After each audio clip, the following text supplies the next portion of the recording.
네, 세 번째 시간입니다.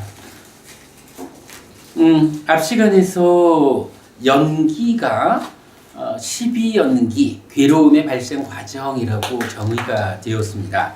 자, 이번 시간에는요. 그러면 12연기가 무명부터 노사까지 이 12가지의 어떤 용어를 사용해가지고 괴로움의 발생 과정을 설명하고 있는데 이 12가지 용어가 각각이 무슨 의미를 가지는 것일까?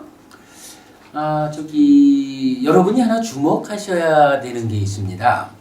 니까야에 보면은 분석경이란 이름을 가지는 경전들이 여러 개가 있어요. 위방가 숫다라고 하거든요.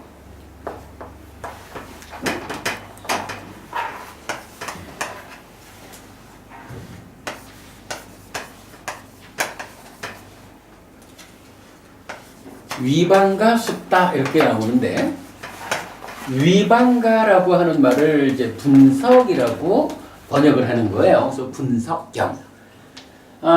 동일한 이름의 위방가 숫다가 여러 개 있어요. 이 경전을 특징적으로 이렇게 말할 수가 있어요.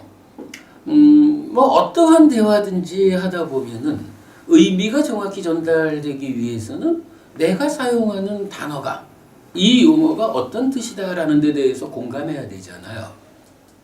나는 이런 의미로 A를 말했는데 듣는 사람은 다른 의미로 A를 들으면 나하고 그 사람하고는 동일한 대화를 한 게 아니죠. 부처님 당시에도 많은 사람들이 살던 시절이니까 그들대로의 대화가 있었고, 또 사실은 인도는 힌두교, 브라만교 이쪽으로 이미 높은 철학적 수준을 가지고 있잖아요. 그러다 보니까 삶의 참 내밀스러운 이야기까지를 다 어쨌든 말을 통해서 전달할 수밖에 없는 거니까 이게 이제 대화를 하는 거죠.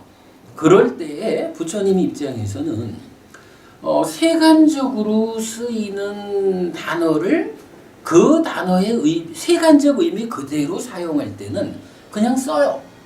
근데 때에 따라서 부처님이 누구냐 하면 아직까지 아무도 도달하지 못한 자리를 당신이 가장 먼저 도달한 분이잖아요. 그러니까 표현하자면 삶이라는 이 주제에서의 신세계를 개척한 분이거든요. 그러다 보니까 새로운 세상이라는 것은 아직까지 현재의 세상에서는 알려지지 않은, 현재 세상의 어떤 단어를 가지고 설명할 수 없는, 표현할 수 없는 그러한 존재 상황들이 있잖아요. 그러다 보니까 부처님은 당신의 깨달음을 선언하고 많은 사람들에게 법을 설할 때에 세간적으로 이해를 같이 하고 있는 단어들에 대해서는 그냥 써요.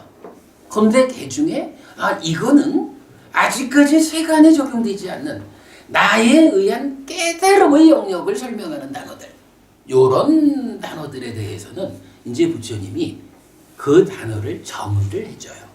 그러니까 한글 사전 만들듯이 부처님이 사전을 제시해주는 요런 개념을 볼 수 있는데, 그 경우에 위방가 숫다라는 말을 쓰는 거예요. 우리 홈페이지에 보면은 독성집이라고 만든 책이 있는데, 거기에 보면은 이렇게 분석경, 그러니까 위방가 숫다라는 이름으로 나타나는 경전들을 다 모아가지고 소개하고 있어요. 나중에 보시기로 하고요. 자, 지금 이제 그런 의미에서 보면 12연기라고 하는 이 교리는 어때요? 이거야말로 그야말로 부처님이 최초로 닿은 고멸의 상태를 설명하고 있는 거잖아요. 그러니까 고멸을 말하기 위한 고집의 상태를 설명하고 있잖아요. 그러니까 세간에서 쓰이는 단어의 의미로는 이렇게 해서 괴로움이 생겨난다라는 고집의 설명이 안 되는 거예요.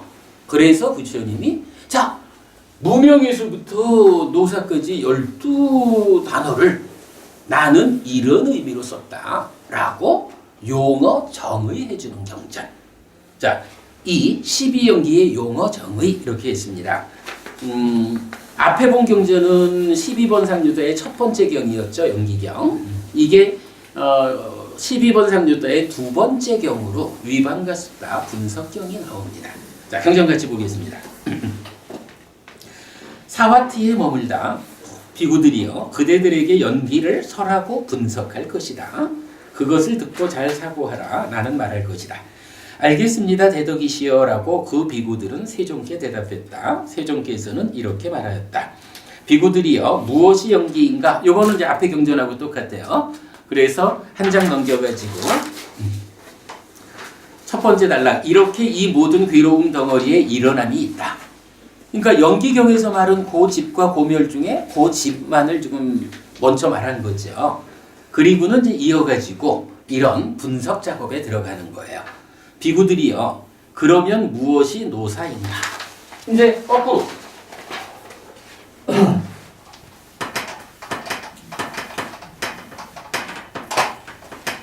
이제 순서를 거꾸로 해가지고 노사에서부터 부처님이 정의해 주는 거예요. 자, 늙는다는 것은 뭐고 죽는다는 것은 무엇일까? 자, 이 부분은 뭐 그냥 읽어보죠. 비구들이여, 그러면 무엇이 노사인가? 이런저런 중생에 속하는 그러그러한 중생의 무리에서 늙음, 노쇠함, 치아가 부러짐, 머리가 힘, 주름진 피부, 수명의 감소, 기능, 근해 파괴. 여기서 근해 파괴라는 것은 노안이 오고 이런 거 다 이제 근해 파괴라는 개념이겠죠? 비구들이여 이것이 늙음이라고 불린다. 그러니까 뭐 늙는다라고 하는 것은 이 몸으로 태어나서 살아가는 가운데에 수반되는 변화니까 뭐 특별한 개념이 필요 없겠죠. 그래서 뭐 이렇게 표현했어요.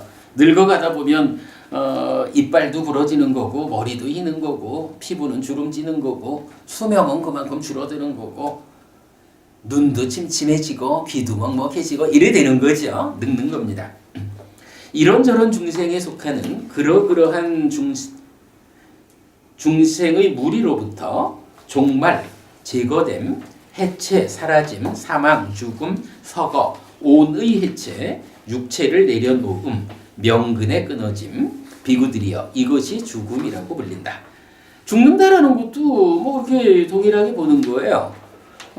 근데 이제 여기서 그냥 미세한 차이 하나로 보면 늙음을 말할 때는 그러그러한 중생의 무리에서 이렇게 늙어간다 이랬는데 죽음을 말할 때는 그러그러한 중생의 무리로부터 이래가지고 중생의 무리에서 떠나버리는 이런 개념을 이제 보여주고 있어요. 그래서 종말, 제거됨, 해체, 사라짐, 사망, 죽음, 서거, 온의 해체, 육체를 내려놓음, 명근의 끊어짐. 뭐 유사한 단어들이 구체적으로 어떤 차이가 있는지까지는 뭐 우리가 신경 안 써도 좋겠고요. 뭐 이렇게 이제 죽음이라는 것을 설명해주고 있죠. 이렇게 이것이 늙음이고 이것이 죽음이다. 비구들이여 이것이 노사라고 불린다. 자, 노사 뭐 특별한 뭐 이야기거리 없습니다. 넘어가겠습니다. 비구들이여 무엇이 생인가?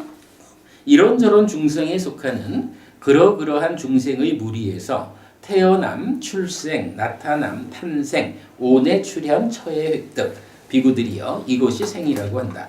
그러니까 태어난다라는 거를 그게 글쎄 팔리어에서 아니면 인도 사람들이 생각하는 태어남에 대한 이러이러한 단어들의 차이가 무엇을 말하는지까지는 잘 모르겠고요. 뭐 크게 신경 쓰지 않고 넘어가도 좋을 것 같고, 다만 이제 거기서 보면 온의 출현이라고 하는 건 뭐겠어요? 나라는 존재가 오치온이잖아요. 그러니까 오치온, 집착, 그러니까 오온에 집착했다라고 말하려니까 집착 대상인 오온이 나타났다. 이런 개념으로 이제 말하는 거겠죠. 처의 획득이라고 하는 것은 융네이처 이렇게 말하는 요거죠. 안입이 설신의라고 하는 처가 획득되었다. 달리 말하면 마음하고 몸하고 만나는 상황이 얻어졌다. 이런 의미겠죠. 이것이 생이라고 불린다. 비구들이여 무엇이 유인가? 비구들이여 이런 세 가지 유가 있다. 요규, 세규, 무세규, 비구들이여 이것이 유라고 불린다. 자, 이제 여기까지 오면 이제 우선 한 가지를 먼저 말해야 되는 게 아까 제가 오늘 설명해 드릴 겁니다. 그러면서 오늘서라는 경전이 두 가지가 있다라고 말했죠. 한 가지는 오온 다섯 가지가 쌓여 있는 것이다라고 말하는데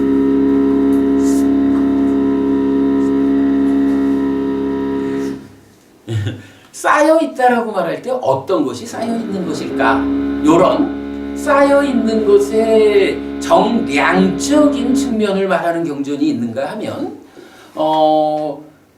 쌓여 있는 그것이 각각이 어떤 특성을 가지는 것일까라는 성질을 설명하는 경전도 있다 그랬죠. 마찬가지 12용기라는 이 측면도 각각이 생겨먹기는 어떻게 생겨먹은 것이 12가지일까? 요런 측면을 설명하는 방법이 있고 그 다음에 생긴 건 요렇게 생겨 있는데 그게 각각이 어떤 성질을 가진 것일까? 어떠한 조건 관계들에 의해서 생겨나서 그렇게 쌓여 있는 것일까? 그런 형태로 머물러 있는 것일까? 요렇게 두 가지 측면에서 설명을 해야 온전한 설명이 되겠죠. 근데요, 이제 그 12용기 분석경에서는 그 두 가지를 다 해주진 않아요. 사실 하나의 경전에서 하나의 문장을 통해서 정의할 수 있는 거는 따지자면 정량적인 상태. 이거는 이런 것들이 이렇게 구성되어 있는 거예요. 요런 부분을 정의해 줄 수가 있고 그 다음에 그러면 그게 어떤 성질을 갖는 거, 어떻게 설명되어야 하는 것들이 그런 상태로 있을까라는 이 성질적인 측면은 따지자면요. 하나의 경전을 통해 가지고 다 정의해 줄 수 있을 만큼 우리 삶이 단순하지 않은 거예요. 그래서 그게 형태상으로는 이렇다라고 이러한 형태 상태를 벗어나서 12용기를 접근하지 마라! 라고 정의해 주는 가운데 이제 나머지 어찌 보면 사부니까야 모든 경전을 포함해 가지고 그 각각이 어떤 성질을 가지고 있는 것일까라는 이 구체적으로 우리가 이해해야 하는 성질적인 측면을 설명하고 있다. 이렇게 보아야 해요. 그래서 지금 12번 상류다의 두 번째 경, 분석경에서는 그런 양적인 개념에서 이것은 이러하다라고 정의해주고 있다. 먼저 이렇게 말씀드리고 이제 유를 보겠습니다. 자, 노사와 생은 그렇게 같고요. 이제 유를 말하면서 무엇이 유인가? 세 가지 유가 있다. 요규, 세규, 무세규다. 이랬어요.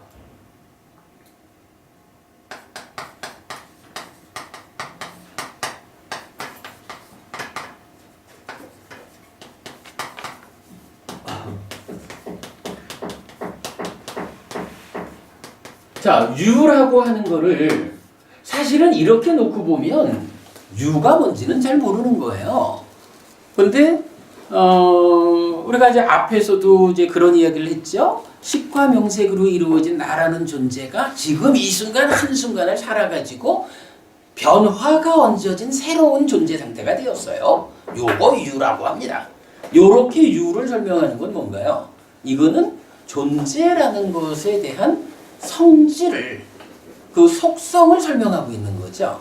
여기에서는 이제 그런 부분은 많은 경전을 통해서 하기로 하고 그냥 유라는 게 있는데 존재라는 게 있는데 이 존재가 어떤 것들로 구성되어 있을까라고 양적인 측면으로 정의하고 있다. 이렇게 이제 말하는 거죠. 이따가 좀 다시 나오겠지만 이제 유라고 하는 이 용어는 원어가 바와예요. 바와. 부라고 하는 어원에다가 아라고 하는 말을 더해서 이제 바와가 되었는데 요 부라고 하는 말이 그러니까 어원이 갖는 의미가 being 이렇게 돼요. 그러니까 이게 이제 말 그대로 있는 거, 존재하는 거 이런 의미죠. 그래서 유라는 말 자체가 의미하는 것이 존재 이렇게 의미를 하고 있는 거예요. 그런 의미가 요규, 세규, 무세규가 있다 이렇게 말을 하거든요. 그럼 이제 요거는 무슨 의미일까? 세상이라는 게 있죠. 중생들이 살아가는데 중생 세상은 어떻게 구성되어 있죠? 예, 바로 중생 세상 자체가 욕계, 색계, 무색계 이렇게 구성되어 있거든요. 뭐 여기서 잠깐 보자면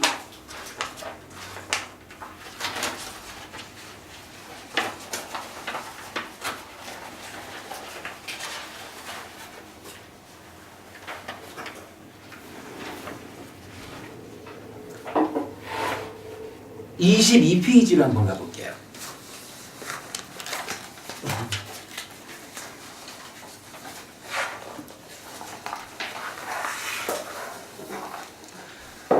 아, 22페이지 그림이 하나 있습니다.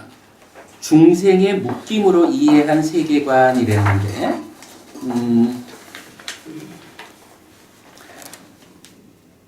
자 여기서 이제 내가 살아간다라는 것을 설명하면 이렇게 말할 수 있을 거예요. 내 삶에 그러니까 나라고 하는 존재는 기본적으로 어떻게 구성되어 있냐 하면 몸이라는 것으로 구성되어 있고 몸 안에 우리 눈에 드러나 보이지는 않지만 어떠한 것이 마음이라는 것으로 있죠. 그래서 몸과 마음으로 내가 구성되어 있거든요. 나라고 하는 존재. 그런데 실제로 우리가 살아가는 거는요. 나라고 하는 몸과 마음으로 구성된 나라는 존재가 오롯이 드러난 채 살지를 못해요. 우리는 삶의 가운데에서 거의 대부분을 어떻게 사냐 하면 이건 내 거요.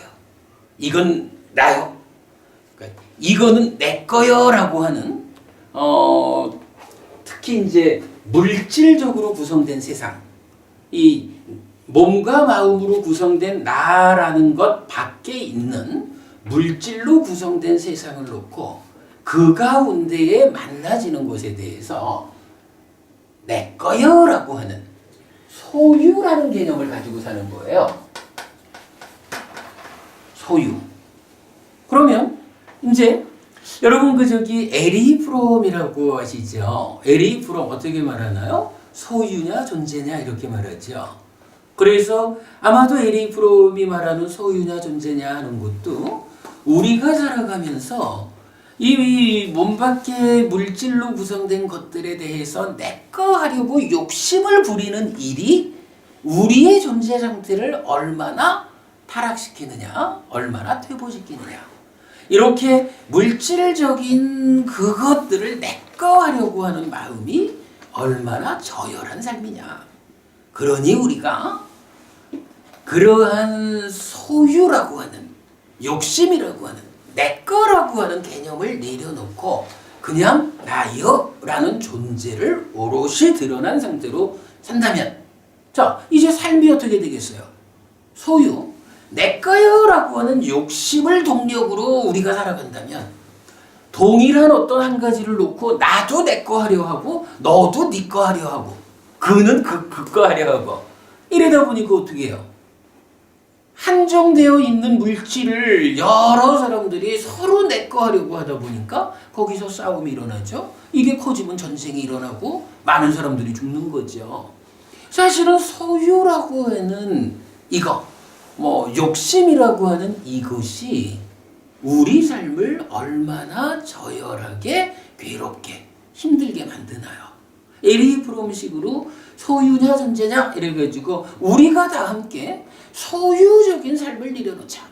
그리고 존재를 오롯이 드러내보자. 그러면 우리 몸 밖에 어떠한 물질들이 있든 서로가 필요에 의해서 나눠 쓰는 가운데 나는 나의 존재 자체로 귀하고 너는 너의 존재 자체로 귀하고 그는 그의 존재 자체로 귀하고 서로가 이렇게 귀한 존재 자체로서 만나지면 여기에서 다툼이 있을 수 없고 전쟁이 있을 수 없잖아요. 얼마나 이게 행복한 삶이겠어요. 아마도 에리 프롬이 말하는 소유냐 존재냐 이런 의미로 보면 좋을 것 같아요. 자, 그렇게 놓고 보면 이제 우리 삶을 설명할 때, 세상을 설명할 때 바로 내 몸 밖에 있는 물질에 대해서 물질을 내 거라고 욕심내는 이러한 소유를 동력으로 사는 세상이 있는 거예요. 이렇게 소유를 동력으로 사는 이 소유 상태를 뭐라고 하냐 하면 욕이라는 말로 쓰죠. 요게 이제 파울리어로는 까마라는 말을 쓰거든요. 그래서 삶을 설명할 때 이런 소유적인 삶, 소유를 동력으로 유지되어가는 세상, 이러한 영역을 이제 욕계라는 말로 나타내는 거예요. 욕계 세상. 그리고 그러한 그러니까 나를 덧쓰이고 있는 소유를 이제 벗겨내요. 소유를 벗겨내고 나면 이제 뭐가 남아요? 오롯하게 존재를 드러내가지고 존재만으로 살아가는 거야. 요런 세상이 있다는 거죠. 근데 이제 여기서도 존재라는 걸 놓고도 사실은 이 존재가 존재 하나로 있기보다는 그러니까 소유하고 견주면 존재지만 존재가 드러난 상태에서 보면 이것도 또 몸과 마음을 함께 나라고 붙잡는 그런 삶, 그러니까 몸까지도 포함하는 삶이 있고 그런가 하면 몸이라는 거는까지 100년짜리 그보다는 몸 안에 들어있는 나의 마음이야말로 이게 온전한 나지. 그래서 나의 자아지. 요렇게 존재를 구분해서 보게 되죠. 그럴 때에 몸까지를 포함해서 나라고 보는 그런 존재 상태를 색이라고 말하는 거예요. 그래서 색계라는 세상이 알려져요. 그리고 거기에서 더 넘어서 가지고 몸이라고 하는 것까지도 그러니까 몸을 나라고 붙잡는 그런 경향성까지를 넘어서면 몸이 없다는 개념이 아니고 몸이라는 경향을 넘어서면 이제 마음이야말로 참으로 나의 자아지라고 마음만을 붙잡는 삶이 있어요. 그러한 상태를 무색계라고 말하거든요. 그러면 이제 세상이 이렇게 욕계, 색계, 무색계로 구성되어 있으니까 이러한 세상을 살아가는 욕계를 살아가는 존재를 욕계 중생 이렇게 말하겠죠. 그 욕계 중생을 욕유 이렇게 부르는 거예요. 유가 존재니까 욕계 상태로 존재하는 것 이런 의미죠. 색계 세상을 살아가는 존재 색유, 무색계 세상을 살아가는 존재 무색유 이렇게 표현을 해요. 자, 그래가지고 이제 그거를 이렇게 그림으로 표현을 해본 거예요. 자, 그림에 보면 욕계, 색계, 무색계가 있죠. 그래서 무색계는 아루빠, 정신, 마음만으로 있고 그것을 나의 자아라고 붙잡고 색계는 마음, 정신에다가 물질인 몸 그래서 몸과 마음을 합해서 나라고 붙잡고 욕계는 정신, 마음에다가 물질, 몸 그리고 몸 밖의 대상을 붙잡는 것으로의 욕 해서 나의 것 이래 되죠. 그러니까 여기서 보면 욕계라고 해가지고 내 거 요거만 있는 게 아니에요. 마음 있고 몸 있고 그 표면에 몸과 마음으로 된 나를 덧씌우고 있는 소유가 삶의 중심이 되었다, 동력이 되었다 해서 욕계 이렇게 말하는 거죠. 그래서 먼저 그 각각이 구성되어 있기를 이제 밑에서 보면 이제 욕계라고 하는 세상은 지옥, 축생, 악귀, 인간, 욕계, 여섯 하늘 이렇게 나오죠. 색계 세상 하늘은 초선, 제2선, 제3선, 제4선의 하늘로 나오고 무색계 하늘은 공무변처, 식무변처, 무소유처, 비상, 비비상처 이렇게 이제 나타나죠. 이런 부분을 이제 유를 통해서 본 거. 그러면 이제 유라는 요 단어를 부처님은 어떻게 썼느냐? 자, 여기서 이제 우리가 또 주목해야 되는 게 이게 하여간 용어 정의잖아요. 용어 정의라는 말은 부처님이 유라는 말을 썼다라고 하는 요거는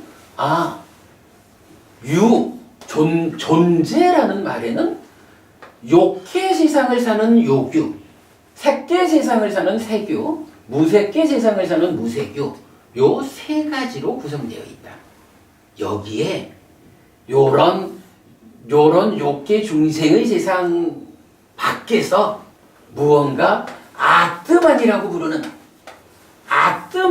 부르는 또 다른 존재가 있을까? 하면 부처님은 그거는 포함하지 않는 거예요. 이런 건 없다. 여기서 우리가 용어 정의라는 개념을 이렇게 봐야 돼요. 오직 정의해준 것만이 있는 거야. 요거 말고 여기에 속하지 않는 다른 어떤 거를 설정하자라고 하면 이미 그것은 부처님 가르침을 떠나는 거. 요렇게 이제 보아야 되죠. 자, 유라고 하는 거 이렇게 정의가 됐고요.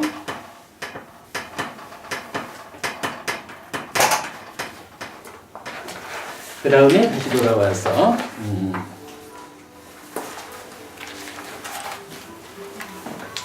10페이지 제일 아래쪽입니다. 비구들이여 무엇이 취인가? 비구들이여 이런 네 가지 취가 있다. 욕취, 견취, 계금취, 아어취. 비구들이여 이것이 취라고 불린다.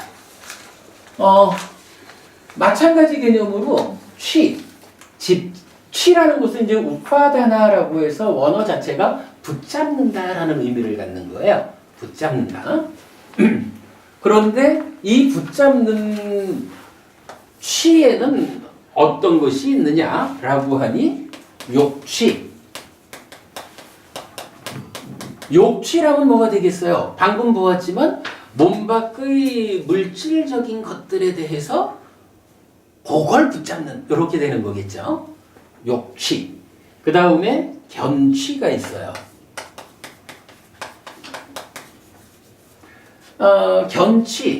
견해를 붙잡는다라는 거거든요. 이게 이제 사실은 우리가 이렇게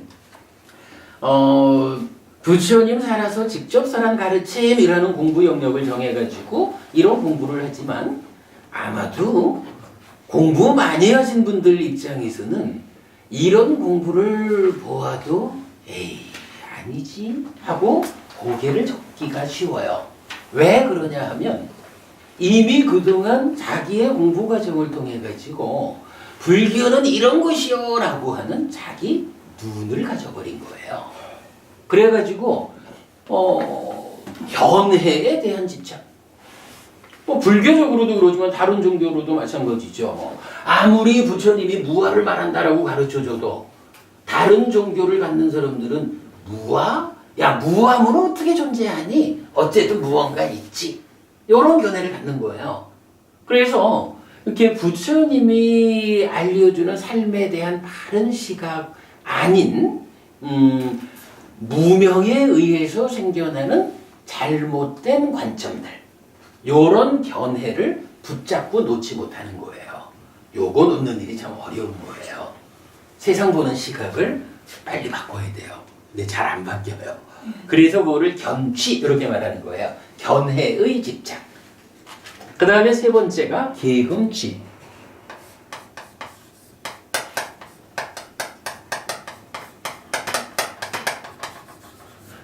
계금취 이게 뭐냐 하면 명절이 되면 우리는 이제 법부님들하고 그런 얘기를 해요. 명절날 친척들 다 모여가지고 차례를 지낼 때 그냥요 홍동백서 뭐 이런 거 따지지 마시고 상 차리는 거는 그냥 알아서 차리라고 하셔요. 괜히 거기에 뭐 우리 형님이 이렇게 놓는 거 형님 그거 아닙니다. 달리나야 됩니다. 해가지고 싸우고 동생이 이겁니다. 라고 할 때 너 임마 아무것도 모르면서 하고 싸우고 이러지 마십시오. 그거요. 부처님 입장에서 보면 제사상 아무리 잘 차려놔도 돌아가신 우리 아버지, 어머니, 할아버지, 할머니가 제사밥 먹으러 못 옵니다. 어머니가 계셔서 잘 들으셔야 되는 겁니다. 차례상을 차려놓고 명절에 모여가지고 함께하는 거는 아는 사람의 입장에서는요. 우리 돌아가신 우리 어른들이 오셔가지고 제사밥 드실 거예요. 그러니까 그분들한테 이러이러한 규칙적인 올바르게 상을 차리고 이래 해야 돼 라고 생각하는 거는 사실은 바보짓인 거예요. 안 와요. 돌아가신 분은. 돌아가신 분은 이미 죽는 그 순간 당신의 다음 생을 살고 있어요. 경전에 의하면 아기로 태어난 조상한테는 보시를, 그러니까 제사 지내는 게 아니라 보시를 해서 보시에 의해서 생겨나는 공덕을 돌아가신 우리 어머니가 혹시라도 아기 세상에 태어나 있다면 받아주셔요. 하면 그거를 아기 세상에 태어난 조상은 받을 수가 있다는 거예요. 그러나 선업을 많이 지어가지고 우리 어머니가 돌아가셔서 하늘에 태어나셨어. 그런데 이렇게 보시를 해가지고 공덕을 지어서 받으세요! 라고 하면 전달이 안 된다는 거예요. 이게 이제 경전에 의해서 잘 설명되고 있거든요. 그러니까 명절날 차례 지내러 가면 그냥 이렇게 생각합시다. 내가 오늘 와 있는 거는 돌아가신 우리 어머니가 오실 거라고 어머니한테 안부 전하려고 온 게 아니고 어머니를 구심점으로, 그러니까 돌아가신 우리 어머니를 구심점으로 어머니의 자식들, 우리 형제들이 이 세상에서 가장 소중한 그 인적 관계를 확인하고 즐거워하려고 모인 거예요. 우리가 모인 중심은 어머니를 핑계로 우리 형제가 얼굴 보러 모인 거예요. 요렇게 생각을 하면요. 제사상이야 아무렇게 차리 못해. 너 생각이 그러니? 그럼 네가 차려. 나는 네가 차려놓은 상태에서 그냥 먹기만 잘 먹을게. 절만 하고. 뭐 이러면 돼요. 전혀 그것에 싸울 일이 없는 거예요. 왜? 내가 아무리 어떤 알물 가지고 차려놔도 안 오시는데 뭐 돌아가신 분이. 이럴 때예요. 계금치라고 하는 것은 이런 이야기예요. 사람들에 따라서는 제사 지내러 가가지고 과일 놓는 자리 하나가 틀리면 돌아가시는 우리 어른이 오셔가지고 난리칠 거예요. 뭐 이런 오해를 가지고 산다고요. 계율과 금지사항 또는 계율과 의례의식에 대한 집착이야. 근데 이거는요. 사실은 알고 보면 굳이 그래야 할 이유가 없는데 계금치 이게 근데요. 생각 밖으로 강해요. 명절 지내고 나면 뉴스에 나오잖아요. 아무개 집에서 형제들 간에 칼부림을 하고 이런 것들이 나오잖아요. 근데 그 칼부림하는 사건들의 상당수가 그 제사상 차리는 거 가지고 네가 옳다 내가 옳다 이러다가 칼부림하잖아요. 이런 것들이 바로 계율과 의례의식이라는 것들에 대해서 적절하지 않은 줄 모르고 집착하고 있는 거예요. 꼭 그렇게 해야 된다라고 집착하고 있다 보니까 그걸 가지고 형제간에 싸우는 거라. 바로 그런 내용이 계금치예요. 계율과 의례의식에 대한 집착. 그러나 부처님에 의하면 이거 헛된 거죠. 바르게 알면 슬기롭게 현명하게 대처할 수가 있죠. 그리고 네 번째로 아어취라는 게 있어요.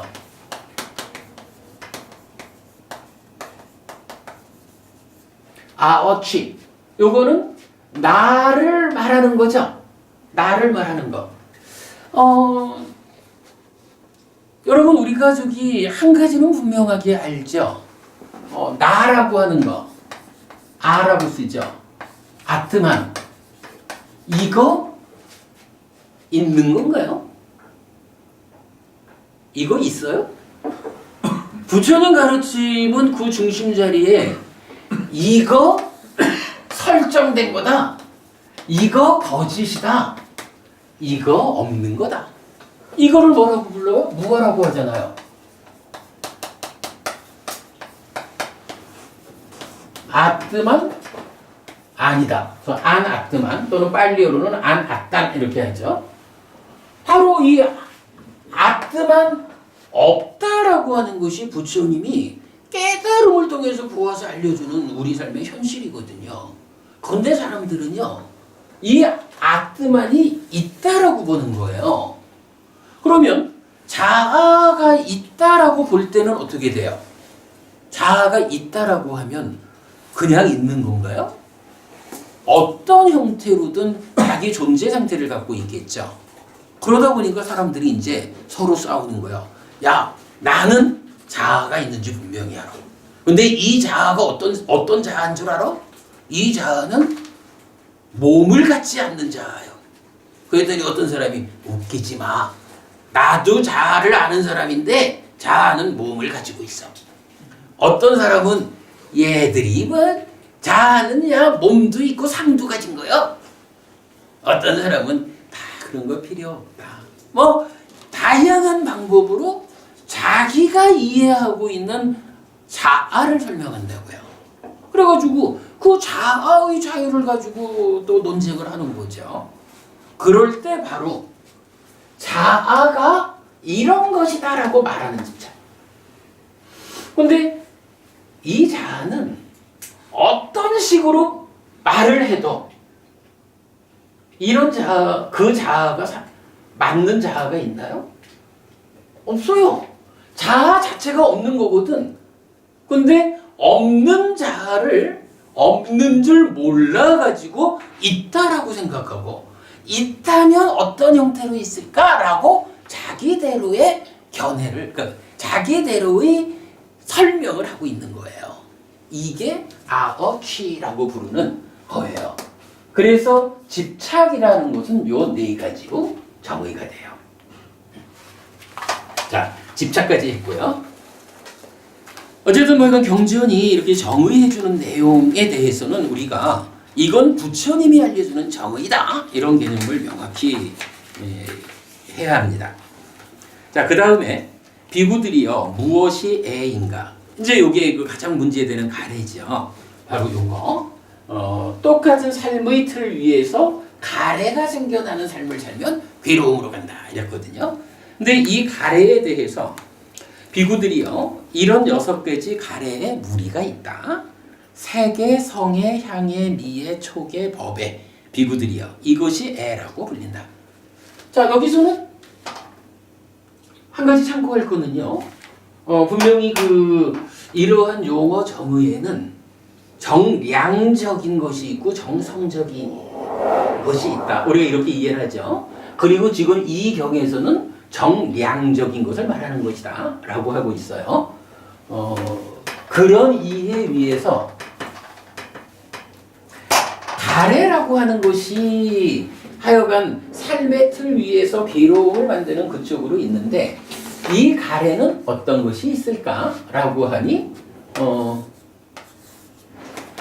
색, 성, 향, 미, 촉, 법에 대한 가래로 있다. 요거 뭐죠? 기본적으로 삶의 틀이라는 데서 보면 색성향, 미촉은 여기 있는 거죠. 안이비설신의라는 감각 주관이 대상으로 하는 감각 객관이거든요. 육외입처라고 부르죠. 가래라고 하는 거는 이제 나중에 설명이 되겠지만 어쨌든 이런 삶의 틀 안에서 내면에서 전개되는 어떤 과정이 있고 이 내면의 전개 과정 속에서 오염이 발생해요.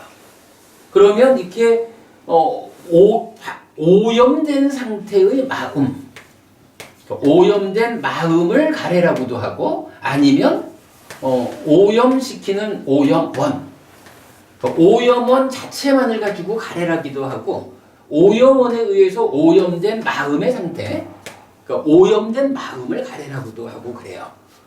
이렇게 이제 두 가지 측면에서 보아야 되는데 이렇게 오염된 마음이다, 오염원이다라고 하는 것은 어떻게 존재하느냐라고 하니 삶의 과정에서 감각주관인 육내입적, 즉 내가 너를 보는데 보는 나의 입장에서의 어떤 오염 상태로 가래를 정의하지 않는다는 거예요.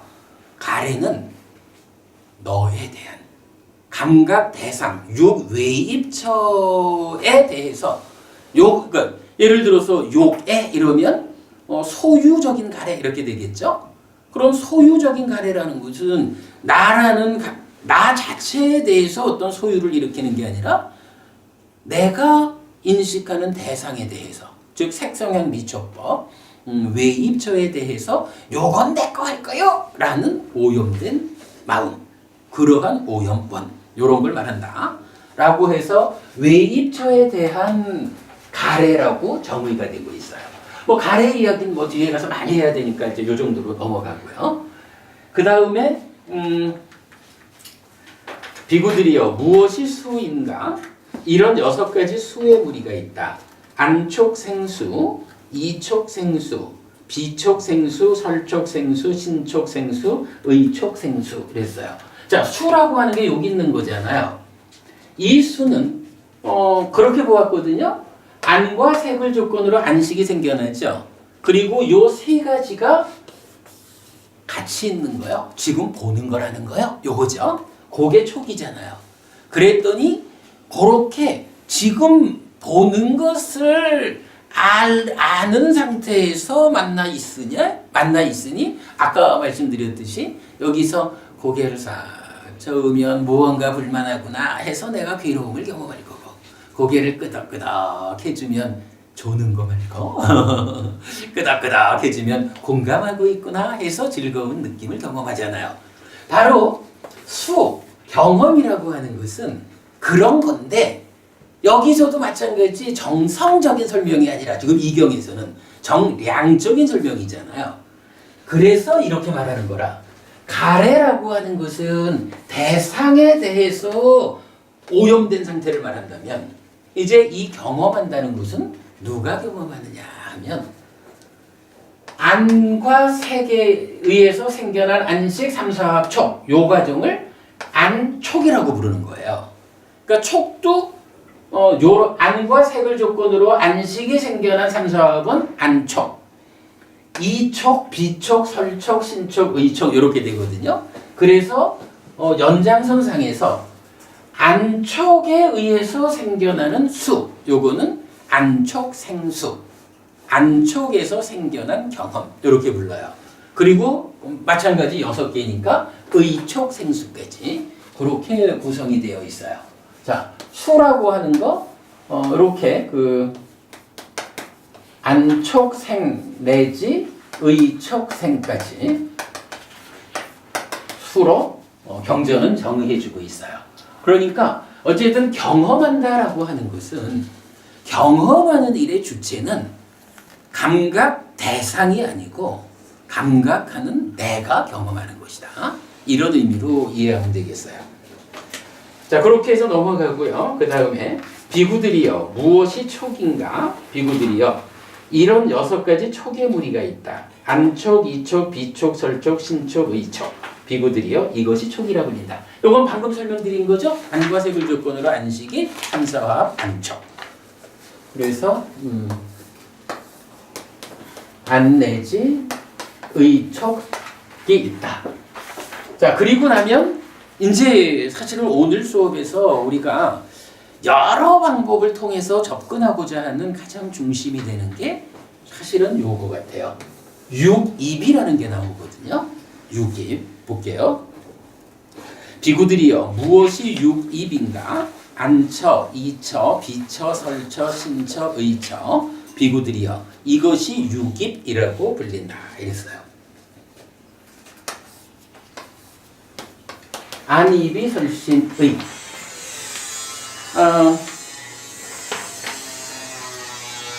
자, 그 위에 보면 그 원어로 나오기를 까따만자 빛가에 살라야 따낭 이랬어요.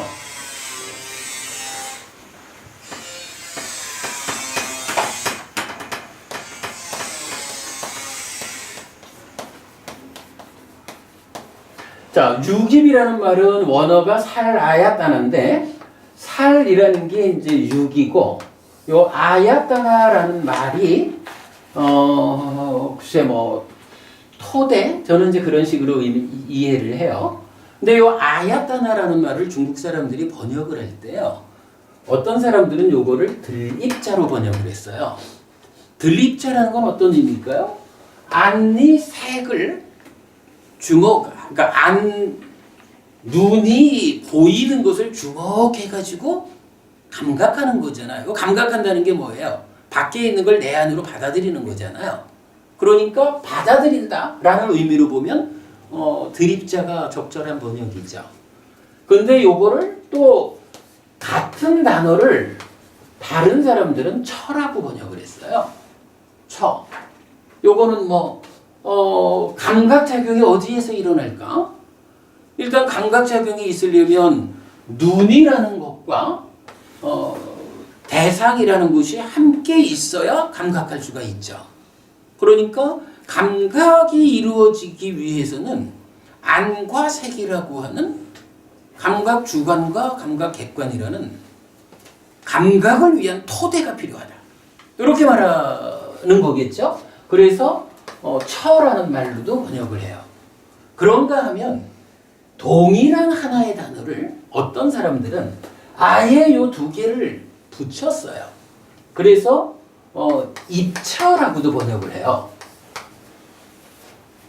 입처. 그러면 예를 들어서 안이비설신의 이거는 입처가 6개가 있죠. 그런데 색성향 미처법이라고 하는 감각 객관도 요게 있어야 감각하니까 처란 말이에요. 그런데 처라고 하는 중에 감각 주관은, 그러니까 안이비설신은 어차피 나니까 이건 안에 있는 거고, 색성향 미처법은 대상이니까 밖에 있는 거예요. 요렇게 해서 안팎이랑 구분을 해줄 수가 있겠죠. 그래서 요거를 융내입처라고도 쓰는 거예요. 이게 우리가 이제 한국 불교가 늘 중국어, 그러니까 한문을 통해서 만나지다 보니까 경전들은 입이라고도 처라고도 입처라고도 각각이 다르게 번역이 되어 있는데, 요 부분 제가 시간 들여 설명하는 이유가 그거예요. 굉장히 중요한 단어인데 원어가 확인되지 않으면 입과 처와 입처가 같은 단어라는 것을 모르는 거예요. 그러면 또 헷갈리잖아요. 근데 이게 어쨌든 원어는 아야따나라고 하는 하나의 단어의 번역의 다양성이라. 요거 여러분 꼭 알고 가야 돼요. 그래서 저도 여기서 지금 보면 뭐라고 했냐 하면 무엇이 육입인가 하면서 안처, 이처 이렇게 번역을 했죠. 어찌 보면은 동일한 아야따나니까 무엇이 육처인가 안처, 이처 이렇게 가든가, 아니면 무엇이 육입인가 안입, 이입 이렇게 해야 될 텐데, 제가 이렇게 달리 써놓은 이유는 뭘까요? 그러니까 같은 원어의 번역의 차이인데 일반적으로 쓰이는 표현 이렇게 쓴 거예요. 그 입과 처 같은 겁니다. 네, 그렇게 보시고요. 요 상황에서 우리가 이제 한 가지 좀 알아야 되는데, 여러분 우리 교재의 맨 뒤쪽을 좀 가볼게요.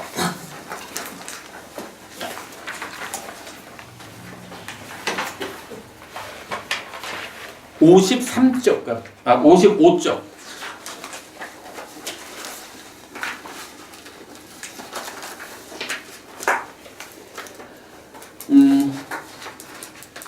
주제 9, 누적된 삶과 지금 삶의 연결 이랬어요. 아까 예고해드렸던 아주 중요한, 놓쳐서는 안 되는 주제죠. 삶은 연속됩니다. 그래서 삶을 이해하기 위해서는 그 연속성을 이해해야 합니다.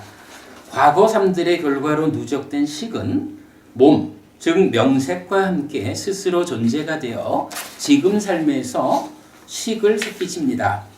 새끼쳐진 식은 부풀리고 머물러서 누적된 식에 더해져 쌓임으로써 누적된 식을 변화시킵니다. 자기 증식에 의한 변화입니다. 변화된 식은 다시 새로운 존재가 되어 이 과정을 반복합니다. 이 반복의 과정을 통해 삶은 연속됩니다.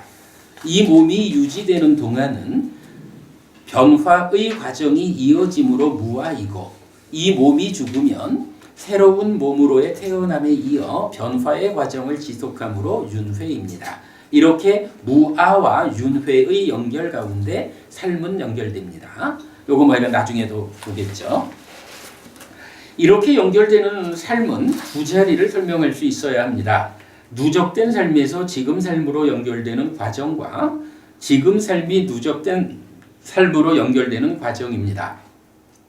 이때 지금 삶의 누적된 삶으로의 연결은 식의 머뭅과 증대 그리고 명색의 참여에 의한 행의 구성으로 설명되었습니다. 그래서 여기서는 남아있는 한 가지 누적된 삶에서 지금 삶으로 연결되는 과정만 설명하면 됩니다. 자, 앞에서 이게 16쪽에서 붓다 누적된 것이 식이라는 씨앗을 뿌리면, 그러니까 식이라는 씨앗을 뿌리면 씨앗인 식이 애를 양분으로 업의 밭에서 자라나 식의 머뭅이란 결실을 맺고 이어지는 과정으로 행, 식더하기 명색이 증대하면 바와 유가 됩니다라고 하였는데,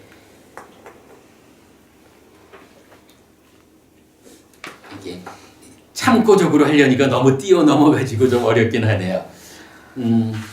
자, 그냥 그걸 조금 넘어갈게요. 그 다음 페이지로 그냥 직접 그림으로 가보겠습니다.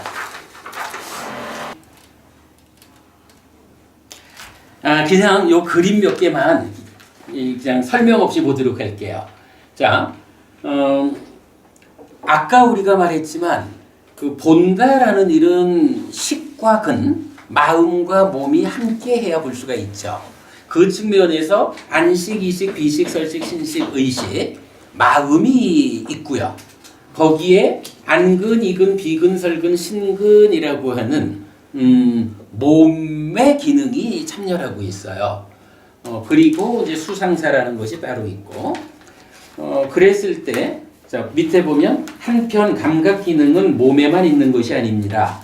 물질로 구성된 세상의 감각은 몸인 5가지 기능을 필요로 하지만 물질 아닌 것들의 감각은 몸을 필요로 하지 않습니다. 그래서 물질 아닌 것들, 즉 수상사의 누적은 마음 스스로 감각 기능을 행사합니다. 의식에 의한 의근입니다. 그리고 이런 의식과 의근에 의한 감각 대상, 즉 수상사는 법이라고 불립니다. 라고 해서 이제 그림이 위의 그림보다 의근을 포함해가지고 육식과 육근이라는 형태로 완성이 되었죠. 이런 상태는 다시 나타내면 안근과 그러니까 안식과 안근, 이식과 이근, 비식과 비근, 설식과 설근, 신식과 신근, 의식과 의근, 그리고 법이 됩니다. 이때 안식과 안근을 함께 나타나는 용어가 있는데 안입 또는 안처 또는 안입처입니다. 이제 여기서 요 얘기를 하는 거죠. 그러니까 입과 처와 입처라고 하는 것이 무엇냐라고 하니 식과 근이 함께한 상태, 요것을 말한다라는 것을 이렇게 그림으로 설명을 하고 있는 거예요. 아야따나란 하나의 빨리 단어를 입 또는 처 그리고 입처로 번역한 것입니다.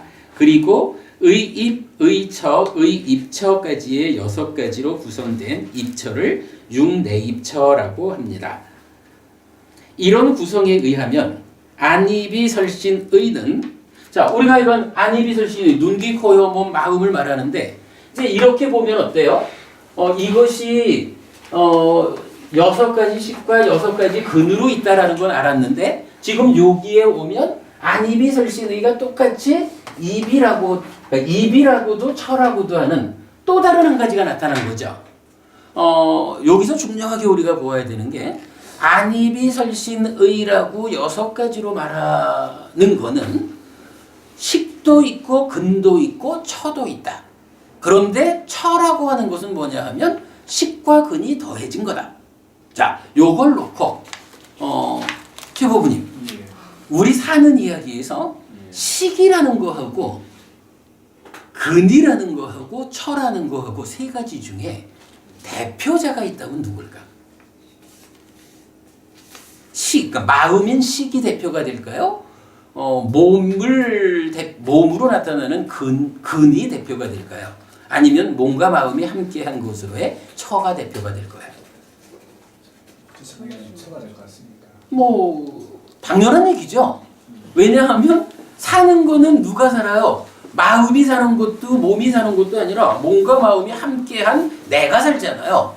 그러니까 식과 근과 처라는 세 가지 안이비설신의 중에서는 처가 대표인 거야. 근데 이게 이제 뭐 요즘 사람들도 그렇죠. 뭐 보면 나 좀 생략적인 기법을 쓰잖아요. 안이비설신의 뒤에다가 식이고 근이고 처고 붙이는 일이 사실은 복잡하거든요. 무언가 좀 대표성을 가지는 가장 많이 쓰이는 이 한 가지는 좀 뒤에 식이 될지 근이 될지 처가 될지 하나 빼고 그냥 안이비설신이라고 부르지 뭐. 이렇게 볼 수가 있겠죠. 그렇다면 여기서 식과 근과 처 중에 어떤 것에 뒤를 잘라내고 그냥 안이비설신이라고 할까? 당연히 대표성을 가지는 자에게 떼내고 쓸 거 아니에요. 그래서 여러분 이 개념은 진짜 놓치면 안 돼요. 경전에서 뒤에 근이다 식이다 처다라는 거 없이 안이비설신의라고만 나타나는 거는 100% 처예요. 이걸 이거 놓치면 안 돼. 자, 이러면 이제 아까 스님 그 말씀하셨잖아요. 여러분 이거요. 이 굉장히 중요해. 그 촉이라는 이야기를 참 많이 하잖아요. 삼사화합 촉. 뭐 다 삼사화합 촉을 하실 거예요. 근데 아마도 90% 이상은 삼사화합 촉에 대해서 근경식 삼사화합 이렇게 할 거예요. 근데요, 경전은 만약에 이 촉이 근경식 삼사화합일 것 같으면 앞에서 그랬거든. 안과 색을 조건으로 안식이 생긴다 하고 이 세 가지가 만나는 게 촉이다 이랬거든요. 만약에 촉이 근경식 삼사화합이려면 이런 개념 반드시 식과 근과 처 중에 생략할 수 있는 건 처밖에 없다. 처만 생략한다 이 개념에서 보면 근경식 삼사화합이 되려면 이 경 자체가 바뀌기를 안식과 그러니까 안과 색을 조건으로 안식이 있다 이렇게 안 하고 안식과 안근을 조건으로 아니지 안식과 색을 조건으로 안식이 있다 이렇게 말해야 돼. 안근 그러니까 안근이 어렵다. 안근과 색을 조건으로 안식이 있다 이렇게 말을 해야 근경식 삼사화합이 경전적으로 타당한 거예요. 근데 경전은 어디에도 그렇게 말하는 게 없어요. 안과 색을 조건으로 안식이 있고 이 세 가지가 만나는 것이 촉이다. 이렇게 말하거든요. 그래서 제가 이거 여러분 진짜 분명하게 말씀드립니다. 뭐 우리 저 교계 신문을 봐도 그렇고 많은 학자들이 글을 써요. 뭐 학자들, 출가자들 글을 쓰는데 제가 현재까지 본 바에는 예외 없이 촉을 말할 때 근경식 삼사화합이라고 말을 해요. 이거 부처님 생각하고 달라요. 몰라 그게 나중에 한문권에서 어떻게 번역이 되어 있는지 몰라도 우리 기준에 의한 니까야라고 하는 이 공부 기준에서 부처님은 분명히 식과 근이 함께한 상태의 안과 색이 만나서 새로운 식 하나를 새끼를 져가지고 고러한 세 가지가 만나는 게 촉이다. 그럴 때 수가 있다라고 메커니즘을 설명해 주고 있어요. 이제 그 부분 참고하고 자 그러면 이제 이렇게 이제 그 얘기 했죠.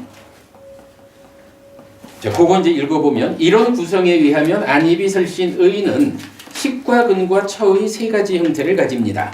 경은 세 가지 형태를 대표하는 것으로 구체적 감각 주관인 처를 나타날 때 처를 생략하고 안이비설신의로 나타냅니다. 해서 이제 그림이 자, 요 앞에 요 그림이 식과 근을 더하면 처가 된다. 처는 생략한다. 이래가지고 이제 요 그림이 나온 거예요. 6가지 식이 있고 6가지 근이 있고 그거를 이 두 개를 싸잡아가지고 안이비설신의라고 한다. 요게 융내입자다. 그리고 뭐 나머지는 생략했죠.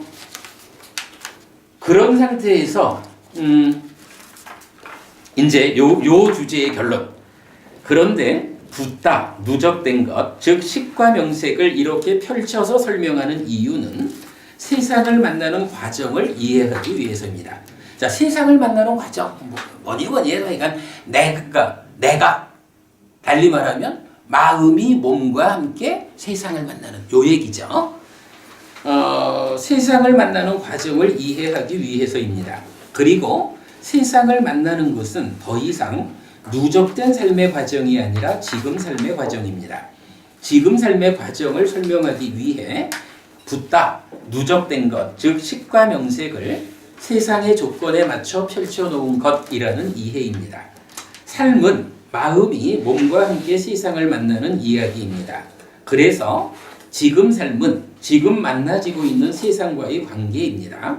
이때 안식과 안근, 즉 안이 있다는 것은 지금 삶이 눈에 보이는 대상을 감각하고 있다는 현재 상황을 의미합니다.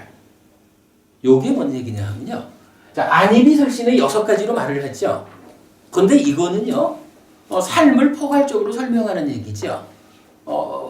이런 이야기, 법우님, 우리가 말이죠, 동시에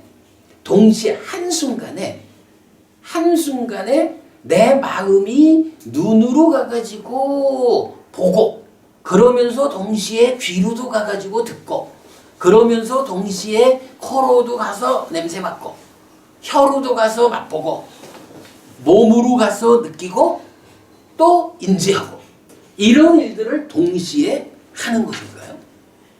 이게 우리가 이제 좀 우리가 인지할 수 있는 영역에서 보면 아니 커피포트에 물을 끓여보라지, 커피포트 보면서 소리도 듣고 커피 냄새도 나고 다 하지 뭐, 이렇게 말을 할지 몰라도 이게 세밀한 깊은 영역의 삶의 이해에 의하면 안 그렇다는 거예요. 마음이라고 하는 이거는 언제든 지금 삶이다라고 할 때는 내가 보는 마음이 눈과 더불어 보이는 것을 그러니까 인식하든,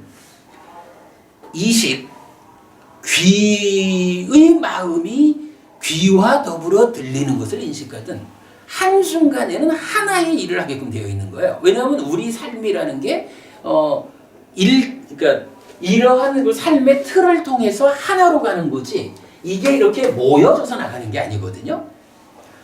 그래가지고 안이비설신의 색성향 미처법이라고 삶을 설명하는 측면에서는 이렇게 펼쳐놓고 말하지만,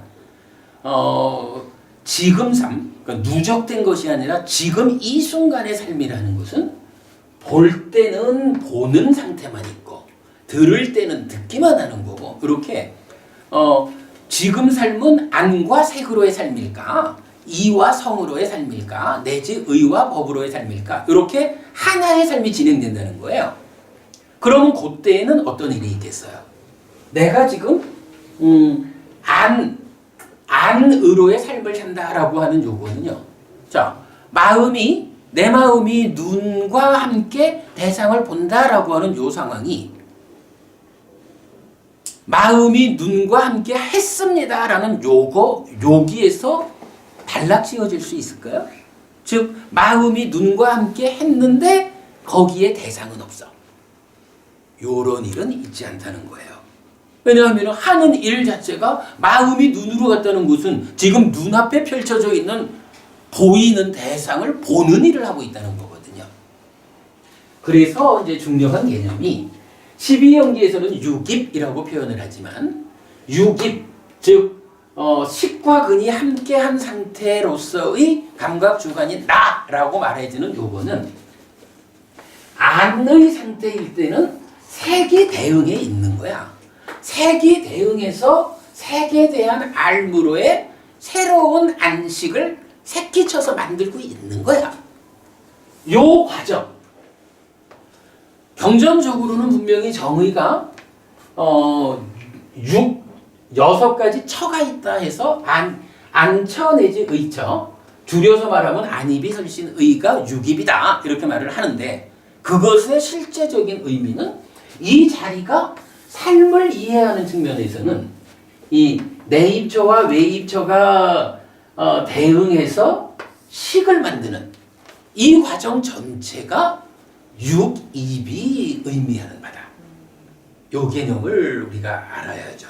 근데 지금 제가 이게 사실은요, 이게 보통 어려운 이야기가 아니에요. 저도 이 얘기를 자주 하는데도 하다 보면 요 얘기 갖고 1시간을 가기도 하고 그래요.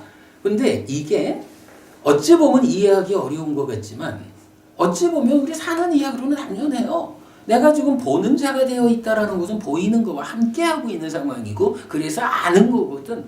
그래서 보는 나하고 보이는 그하고 아는 것으로의 새끼쳐진 마음하고 세계가 함께 있기 때문에 촉이고, 거기서 비로소 이 대상을 경험해서 좋다, 싫다, 뭐 이런 느낌을 경험하고 있다. 이게 삶의 이야기예요.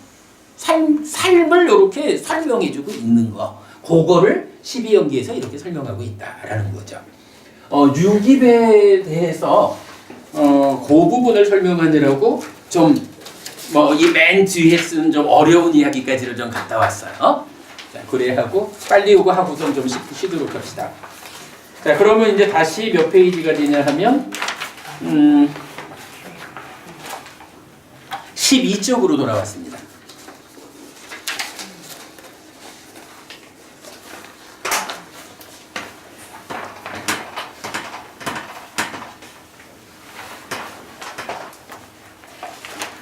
자, 12쪽. 이제 우리가 하여간 이제 6일까지는 뭐 어찌됐든 하여간 부처님이 나는 이 용어를 이런 의미로 썼다라고 정의해 주는 것의 의미를 우리가 문자적으로라도 지금 이해하는, 왜냐하면 요거는 정량적인 정의이기 때문에 정성적인 이해는 두고두고 우리가 하여간 깊이 공부를 해야 되지만, 그러나 부처님이 원칙은 요거다, 요거 말고 딴 건 없다 라는 말씀을 해주시는 그 의미를 아는 거예요. 자, 그 다음에 이어가지고 비구들이여 무엇이 명색인가? 수상사촉작의 이것이 명이라 불린다. 사대와 사대조색 이것이 색이라 불린다.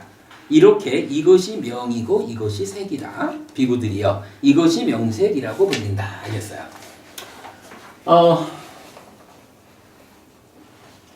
아까 우리가 이 식과 명색이라는 이 용어 정의에 대한 이야기를 첫 시간에 했죠. 그 이야기를 지금 이제 이렇게 경전이 정의해주고 있는데요. 일단 이런 이야기입니다. 색이라고 하는 거, 색은 사대와 사대조색이다. 지수화풍 사대하고 사대가 결합해서 생겨난 것이다. 일단 이건 물질이란 건 이런 것이다 라고 정의되어 있고요. 그 다음에 이제 명이라는 것이 수, 상, 사, 촉, 작의. 자, 여기서 우리가 이미 아는 게 몇 가지 있어요. 뭘 알죠? 수라고 하는 거 여기 나왔죠. 삶의 과정 중에서 인식작용에 의한 두 번째 결과물. 그래서 내가 보고는 알았다는 거에 이어가지고 보았더니 좋아라고 행복한 느낌을 경험했어. 이런 거예요. 사실은 부처님은 우리 삶에서 가장 중요한 자리를 여기다 둬요. 왜 그럴까요? 왜 여기다 둔다 할까? 부처님 뭐라 그래요? 나는 오직 고와 고멸을 말한다 그랬잖아요. 고라고 하는 것이 괴로운 느낌을 경험하는 거거든. 고멸이라는 것이 괴로운 느낌의 소멸, 즉 행복을 경험하는 거거든요. 부처님은 모든 법은 수로 모인다라고도 말하고요. 어쨌든 우리가 불교 공부를 통해서 얻고자 하는 것이 무엇이냐? 수라고 하는 삶의 틀 가운데서 내가 어떤 것을 경험하냐? 기왕이면 나는 정말 지금 기뻐 행복해. 이런 것을 경험하는 것이 유지되는 그런 삶을 실현하는 것이 불교의 목적이다. 왜 우리가 사는 가운데 이러이러한 괴로움을 경험해야 하느냐. 불교원에서 가장 중요한 자리는 사실은 수다. 이 부분 여러분 놓치지 마시려고요. 이렇게 이제 수라는 거 나왔고요. 촉이라는 거 이제 보았죠. 촉, 삼사화합촉이죠. 삼사화합촉은 뭐예요? 인식작용에서 생겨난 식가지를 포함해서 내입조, 외입조, 식이 이게 보니까 한순간 이전의 걸 알고 있는 거요. 이거 아니고 지금 보는 거라는 거요.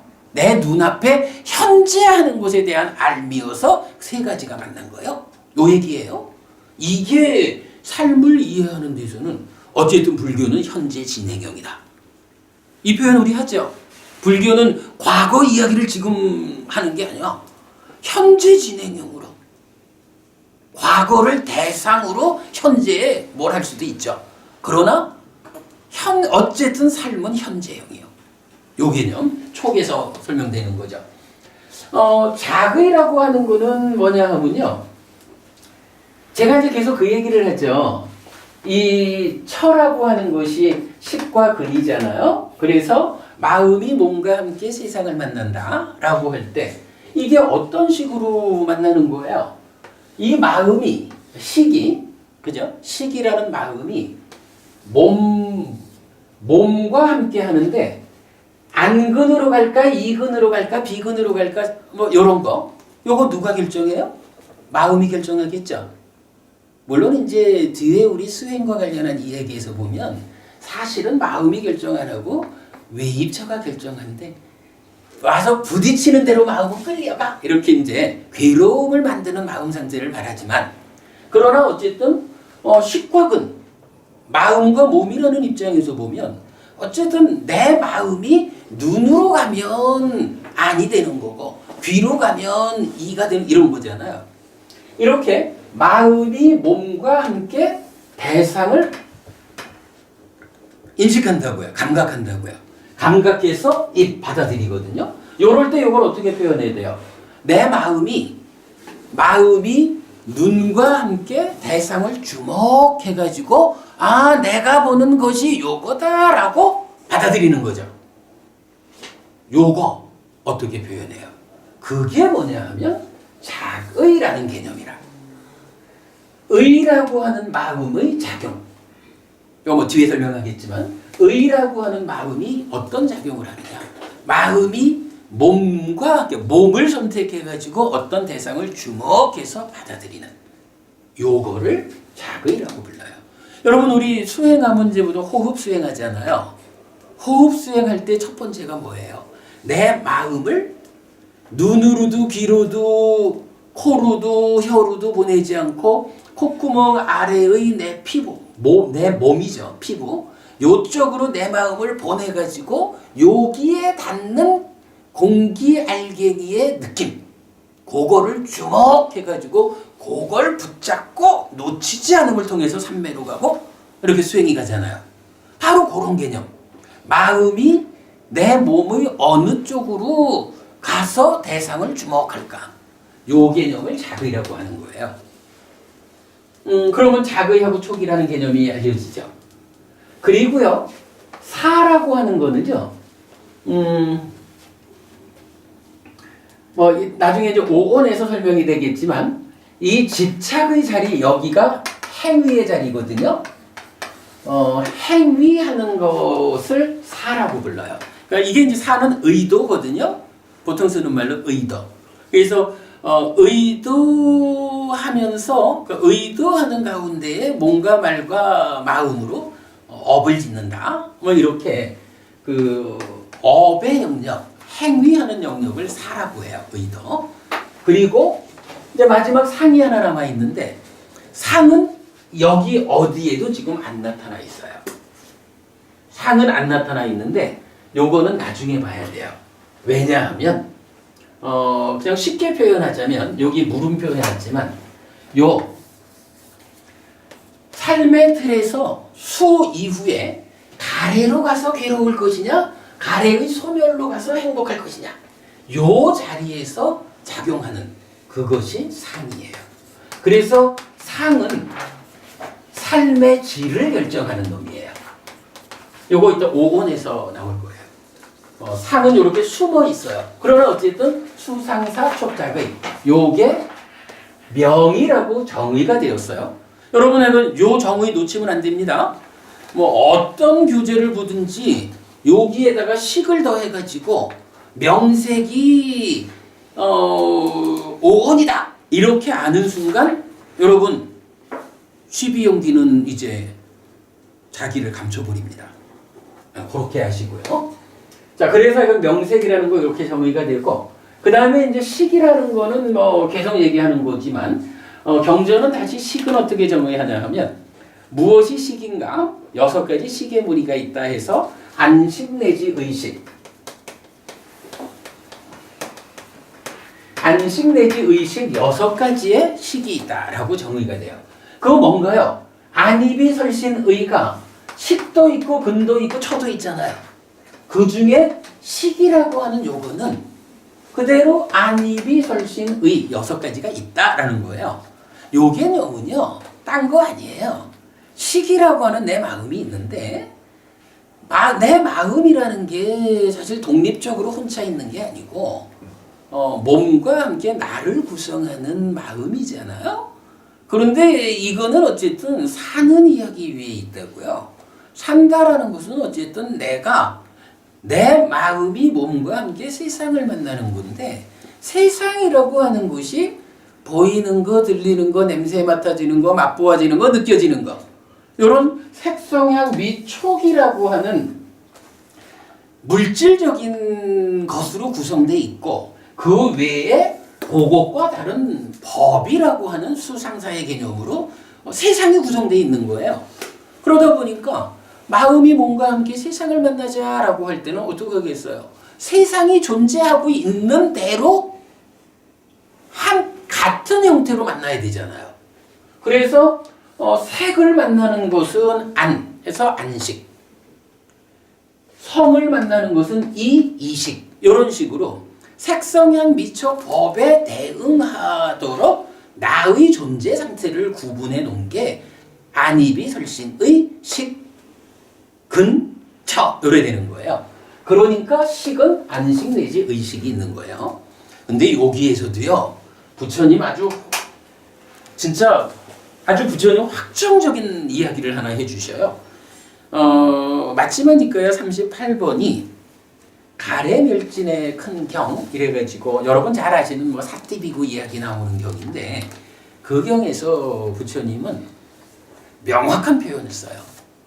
식이라는 것은 안과 색을 조건으로 안식이 내지 의와 법을 조건으로 의식이 있다. 이렇게 6가지 식이 있다 하고는 결정적으로 이런 방법, 즉 이런 6가지 조건관계라는 이 방법 말고 다른 방법으로는 식은 생겨나지 않는다. 여러분 이런 개념 정말 놓치면 안 되는 개념이죠. 사람들은 그렇게 말하는 거 아니에요. 식이라는 게 마음 아니에요? 그 마음이라는 게 뭐 따지고 보면 내 안에 딱 주인공으로 있는 그놈 참나 뭐 그런 거 아니겠어? 따지자면 아트만이고, 아트만 이렇게 말하자면 창조주 하나님 브라흐마에 의해서 자기 몸이 분신으로 들어온 거 그거 아니야? 뭐 이렇게 말할 수도 있는 거예요. 근데 우리 스승 부처님은 뭐라고 하냐 하면, 식이라는 것은 삶의 과정에서 세상을 만나는 나의 분류, 그래서 안입이 설신의라고 하는 이런 분류에 의한 조건관계, 안과 색을 조건으로 생겨나는 안식 내지 의와 법을 조건으로 생겨나는 의식, 이러한 삶의 과정에서 조건적으로 생겨나는 6가지 식 말고는 다른 방법으로는 식은 생겨나지 않는다. 우리가 정말 기억해야 돼요. 다른 방법으로는 식이 안 생겨나요. 맞지마니까의 38번경입니다. 그래서 식에서 이건 그거 주목해야 되고, 그럴 때 요거 2개 합해가지고 나라는 존재다 이렇게 말했고요. 자, 그 다음에 비구들이여 무엇이 행들인가? 비구들이여 이런 3가지 행들이다. 신행, 구행, 심행. 비구들이여 이것이 행들이라고 불린다. 이제 요 행이라는 것이 행이라는 말은 기본적으로 형성작용이란 말이에요. 이런 단어 의미가 형성작용인데 뭐 뒤에 또 좀 볼 수가 있겠지만 예를 들어서 말입니다. 우리가 스님, 우리가 이제 신고의 삼업, 업을 짓잖아요.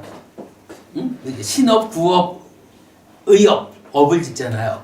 이 업을 지으려면 첫째로 필요한 게 뭐죠? 의도가 있어요. 응? 의도가 있어요. 의도. 네. 그것보다 먼저 필요한 게 있는데 시기작용을 하는 거예요. 그것보다 먼저 필요한 게 있어요.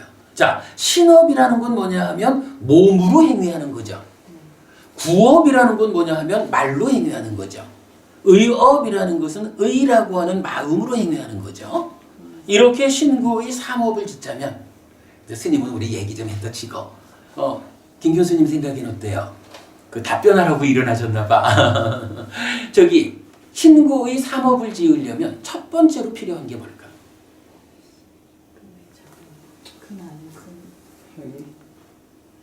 행위를 하려면 필요한 거.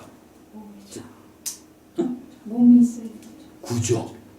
자, 신업이라는 것은 몸으로 행위하는 거거든요. 몸으로 행위하려면 이 행위가 이루어지려면 첫째로 필요한 거는 몸이 있어야 돼요. 부부싸움 하려고 하면 남편이 있어야 되잖아, 그죠? 아니 이게 잘 생각 안 미치는 거지만 경전은 직접 그렇게 말을 해줘요. 몸이 있을 때 공덕행을 짓는다고 이렇게 말하는 경전이 몇 개 있어요. 어쨌든 우리가 살아간다. 결국은 뭐 업 짓는 거죠. 신업, 구업, 의업을 지으려면 필요한 거는 몸이 있어야 몸으로 행위를 한다고. 말이라고 하는 것이 있어야 말로 말을 한다고. 의라는 마음이 있어야 마음의 행위를 한다고. 그건 달리 말하면 몸과 말과 마음이라는 것이 생겨나 있어야 된다고. 어떤 형태로든 생겨나 있어야 된다고. 여기서 이제 12연기에서 말하는 행이라는 거는요. 신행, 구행, 심행 이렇게 나와요. 몸을 형성하는 작용이야. 근데 요게 들쑥날쑥이래요. 구행은 이제 윗값과 윗자라 이렇게 나오고 심행은 상과 수 이렇게 나오거든요. 뭐 요 상세한 이야기는 뒤에 보겠습니다. 어쨌든 요 행이라고 하는 거는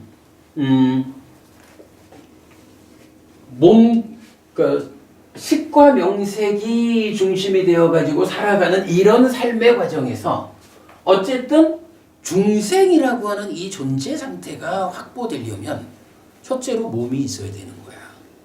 몸이 생겨나 줘야 돼요. 그리고 마음이 생겨나 줘야 돼요. 그리고 또 하나 우리가 사는 데는 말이라고 하는 것이 크니까 말이라고 하는 개념이 생겨나 줘야 돼요. 그런 신행, 구행, 심행이라고 세 가지의 형성작용. 이거요 절대 여러분 몸과 말과 마음의 행위, 특히 전생의 행위 이런 식으로 보면 안 돼요. 오온의 행하고 12연기의 행이 달라요. 12연기의 행은 분명하게 몸이 형성되는 작용, 말이 형성되는 작용, 마음 심자, 심이 형성되는 작용 이렇게 나와요. 뭐 뒤에 보겠습니다. 자, 이렇게 해가 이제 정의가 되어 있어요. 이거 여러분 어쩌면 이게 부처님 정의예요. 부처님이 이렇게 정의하는 거 거꾸로 보면 불교를 떠나는 거예요. 자, 그 다음에 이제 마지막 이제 최초의 자리에 괴로움이 생겨나게 하는 최초의 자리에 무명이 있어요. 비구들이요 무엇이 무명인가? 비구들이요 고에 대한 무지, 고집에 대한 무지, 고멸에 대한 무지, 고멸로 이끄는 실천에 대한 무지. 비구들이요 이것이 무명이라 합니다. 고집멸도 사성제를 모르는 거 이렇게 나오죠. 아까도 그런 말씀이 있었지만 결국 뭐 삶이라는 게 고와 고멸이거든요. 어떻게 내가 어떤 괴로움을 겪고 있는지 자각해야 되고 그래서 그 괴로움을 소멸하자라는 게 불교라고요. 이런데 이런 고와 고멸을 놓고 고의 조건관계 고집, 고멸의 조건관계 고멸도 요거 합하면 불교 안에 유일한 진리 사성제가 되죠. 그런데 사성제를 모른다라고 하는 건 뭐예요? 삶을 향상하자, 내가 완전한 행복을 실현하자라고 하는 이런 불교적 목표 상황에 대해서 모르는 거죠. 뭐 그 이전에 왜 내가 이렇게 괴로운 삶을 살아가야 하는 것일까? 어떻게 좀 안 괴로울 수 있을까? 라는 이러한 그 필요성에 대해서 알지 못하는 상태. 모르니까. 표현하자면 눈 감고 사니까 이리저리 헤매다가 더 괴로워지는 거죠.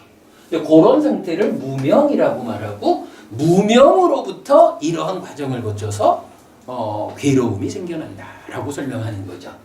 뭐 여기까지가 이제 12연기고 아까 잠깐 말씀드렸지만 그러나 이 무명도 번뇌의 조건이 지어져 있다라고 하는 부분도 이제 뒤에 나타나죠.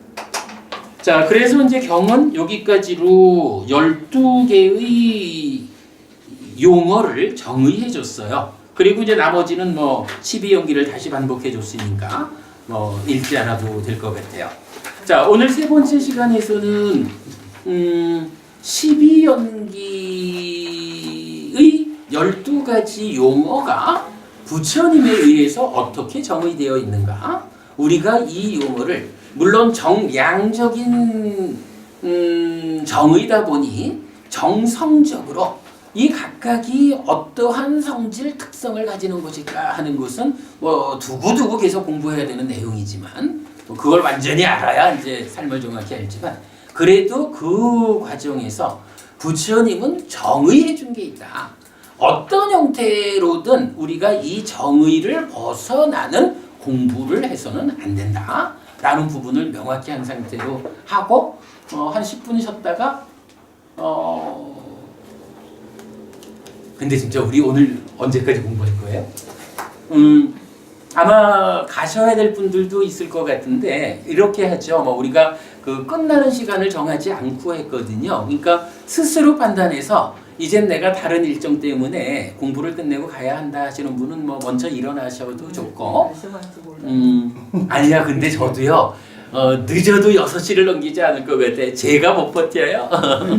뭐 오늘 우리가 12연기를 다 할 수는 없을 거예요. 그러나 오늘 우리 12연기 특강을 한 거는 12연기가 불교 안에서 우리 삶이라는 측면에서 어떻게 이해되어야 할까라는 것을 포괄적으로 만나본 거로만 해도 뭐 특강은 충분한 것 같고 그 중에 뭐 그래도 12연기 12개 오늘 다 이거 풀어봤고 그러니까 뭐 기본적으로 할 거는 했어요. 근데 그렇다 해도 뭐 현재로서 마칠 수는 없을 것 같아. 저기 그 자기가 결정해서 마친 분들은 이제 돌아가셔도 좋고 아직 안 마쳤다라는 분이 계시면 저는 이어가지고 아까 얘기했던 존재를 중심에 둔 12연기 이제 이 존재에 대한 이야기를 하도록 하겠습니다. 원래는 거기에서 오음까지는 오늘 해야지 이랬는데 뭐 어려울 것 같고 뭐 이따 이런 보고 존재를 중심에 둔 12연기를 한 10분 쉬었다가 또 하도록 하겠습니다. 저기 형편이 그러신 분들은 이제 돌아가시도록 하시고요.